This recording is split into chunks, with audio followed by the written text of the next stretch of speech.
Just got done moving the sheep to their morning paddock.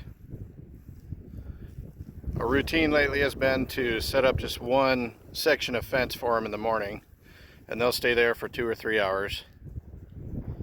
And then we'll set up a new section that's usually 2 sections of fence.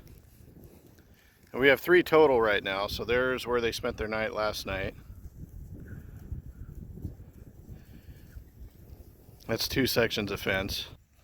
And this part of the yard is probably the best grass because of all the leaf litter that falls here.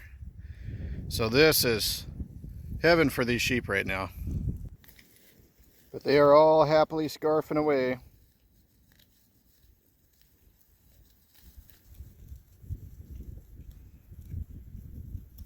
So their next fence will be underneath that tree there, and that'll be in time for the next little thunderstorm that's going to roll through tonight.